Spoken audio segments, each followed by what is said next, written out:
अगर हम राधा जी की बात करें और कृष्ण का जिक्र ना हो, ये तो संभव ही नहीं है, क्योंकि राधा और कृष्ण हमेशा से एक दूसरे के पूरक रहे हैं और एक ऐसे आत्मिक प्रेम की मिसाल है जो भौतिक सुखों से बहुत परे है।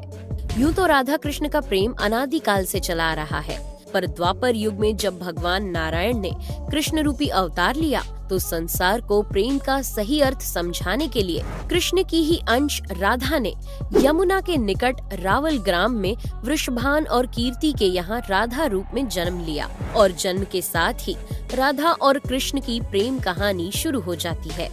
मगर दोस्तों, ऐसी क्या घटनाएं और स्थिति बन जाती है कि राधा को कृष्ण के विरह का सामना करना पड़ता है और कृष्ण क्यों अपनी प्रिय बांसुरी को तोड़ देते हैं? इन सब सवालों के जवाब हम इस वीडियो में जानेंगे। दोस्तों, कहा जाता है कि राधा जन्म से अंधी थी और स्वर्ग लोक से ये वचन लेकर ही पृथ्वी लोक आई थी कि जब श्री कृष्ण की प्रथम दृष्टि उन पर पड़ेगी तभी वो संपूर्ण जगत को देखेंगी, अन्यथा नहीं। तो देखा आपने कैसे शुरुआत से ही दोनों एक दूसरे से जुड़े रहे हैं। बचपन से ही कृष्ण अपनी लीलाओं और बांसुरी की मधुर धुन से पूरे बरसाना वासियों का मन मोहित करते रहते हैं और राधा और कृष्ण तो 8 साल की उम्र से ही अपने प्रेम का आनंद लेने लगे थे। श्री कृष्ण को अपने जीवन में राधा और बांसुरी दो ही सबसे प्रिय थे, जो आपस में एक दूसरे से गहराई से जुड़े थे। जब भी श्री कृष्ण बांसुरी बजाते, राधा उनके पास दौड़ी चली आती और घंटों बांसुरी की धुन में मग्न रहती, जो उनके प्रेम को और बढ़ाता गया।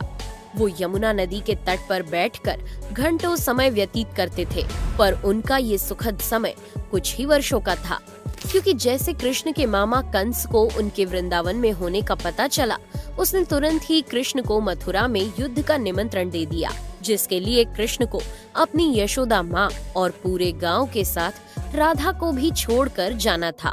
कृष्ण और राधा दोनों को पहले से पता था कि कृष्ण अब वृंदावन वापस कभी नहीं आ पाएंगे और बहुत समय तक एक दूसरे से मिल भी नहीं पाएंगे, तो इसलिए मथुरा जाने से पहले राधा ने कृष्ण से 2 वचन लिए। पहला वचन था कि राधा के हृदय में हमेशा केवल कान्हा का वास रहेगा और दूसरे वचन के अनुसार मृत्यु से पहले उन्हें कान्हा के दर्शन होंगे। परंतु इन वचनों को देने के बाद श्री कृष्ण को पता था कि राधा उनके विरह में बहुत विलाप करेंगी, तो राधा हमेशा खुश रहे। इसके लिए श्री कृष्ण ने भी राधा से वचन लिया कि राधा को कृष्ण की याद में अब एक भी अश्रु नहीं बहाना होगा। ये वचन लेने के बाद श्री कृष्ण मथुरा की ओर बढ़ जाते हैं और राधा वृंदावन में ही रह जाती है, जिसके बाद से राधा का वर्णन बहुत कम ही मिलता है। इसके बाद कृष्ण ने मथुरा जाकर कंस का वध किया और अपने माता पिता देवकी वासुदेव को मुक्त कराया और फिर उन्होंने मथुरा से आगे बढ़कर प्रजा की रक्षा के लिए द्वारका नगरी की स्थापना की, जिसके बाद से उन्हें द्वारकाधीश कहा गया।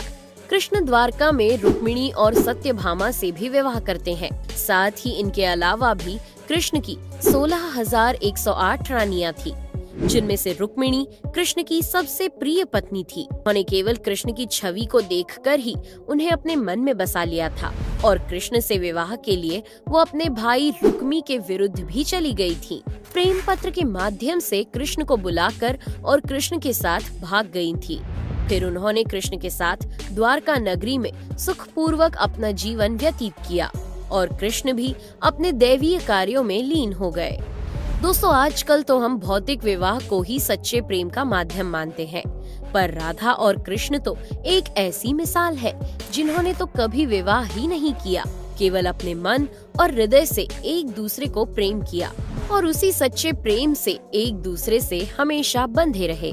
दोस्तों, राधा और कृष्ण के प्रेम की बहुत सी अलग अलग कथाएं हैं और उनमें से एक प्रचलित कहानी ये है कि श्री कृष्ण कभी कभी सोते ही राधे श्री राधे बोल पड़ते थे, जो श्री कृष्ण की रानियों को अच्छा नहीं लगता था। तो एक बार रुक्मिणी ने श्री कृष्ण से कहा कि हे प्रभु, प्रेम तो हम सब भी आपसे करते हैं, पर ऐसा राधा जी में क्या है जो आप सोते हुए भी उन्हें याद करते हैं? तो कृष्ण बोले, तुम एक बार राधा से मिलाओ, फिर तुम्हें खुद ही पता चल जाएगा और उनके लिए कुछ लेते हुए भी जाना। जिसके बाद रुक्मिणी राधा जी के लिए बहुत गर्म दूध ले जाती है और राधा के महल के द्वार पर पहुंचती हैं, जहां वो तेज और ओजवान स्त्री को खड़ा देखती हैं तो उनसे पूछती हैं कि क्या आप ही राधा हो? तो वो कहती है, नहीं, मैं राधा नहीं, उनकी सेविका हूँ। राधा रानी तो 7 द्वार के अंदर मिलेंगी। तो रुक्मिणी जी 1-2 करके ऐसे सभी द्वारों को पार करती जाती हैं। दोस्तों, जब वो राधा रानी के कक्ष में पहुंचती है तो उन्हें पता चलता है कि राधा कई रातों से कृष्ण नाम जपते हुए जागती रही है और अभी ही उन्हें निद्रा आई है। रुक्मिणी राधा की सखियों से कृष्ण द्वारा मिलने के लिए कहने के बारे में बताती है तो उतने में ही राधा उठ जाती है और कहती है कि कृष्ण ने आज मुझसे मिलने के लिए किसी को भेजा है। रुक्मिणी आश्चर्यचकित हो जाती है। केवल कृष्ण जी का नाम लेने से राधा जागृत हो गई और उन्हीं के बारे में पूछने लगी। इतना ही नहीं, जब राधा को पता चला कि कृष्ण ने उनके लिए प्रसाद भेजा है तो वो बिना कुछ सोचे रुक्मिणी से वो गर्म दूध लेके पी जाती है, जिसे देखकर रुक्मिणी हैरान रह जाती है। फिर वो राधा जी से बातें कर वापस आ जाती है।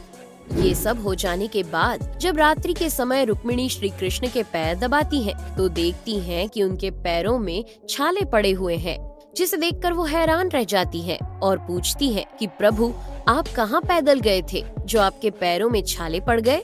तो श्री कृष्ण बोले, आपने गलती से राधा जी को गर्म दूध पिलाया था, जो राधा एक ही बार में पी गई थी, जिससे उनके हृदय में छाले पड़ गए हैं और उनके हृदय में हमेशा मेरे चरण कमल विराजमान रहते हैं, जिससे मेरे पैरों में भी छाले पड़ गए।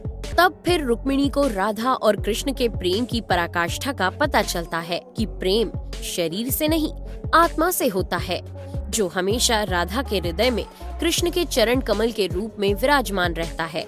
एक कथा में आता है कि ब्रह्मा जी ने पृथ्वी लोक आकर वृंदावन में पहले राधा और कृष्ण का विवाह करवाया था, पर इसके बारे में ज्यादा जानकारी नहीं है। राधा भी वृंदावन में कृष्ण की भक्ति के साथ अपना जीवन व्यतीत करने लगती है और कहा जाता है कि यादव पुत्र अभिमन्यु या आयन से उनका विवाह भी हो जाता है, पर अभिमन्यु को महर्षि दधीचि का श्राप था कि अगर वो राधा को छुएगा तो भस्म हो जाएगा। इस प्रकार राधा विवाह के पश्चात भी कृष्ण के प्रेम से स्वतंत्रता पूर्वक जुड़ी रहती है। बहुत वर्षों बाद जब राधा अपना वैवाहिक जीवन बहुत अच्छे से निभा लेती है, वो समस्त जिम्मेदारियों से मुक्त हो जाती है, तो फिर वो कृष्ण के पास द्वारका आती है। द्वारका पहुंचने के पश्चात राधा और कृष्ण आपस में मौन रहते हुए मन की अभिव्यक्तियों से घंटों एक दूसरे से बातें करते रहे। कृष्ण के अलावा द्वारका में राधा को कोई पहचान भी नहीं पाया।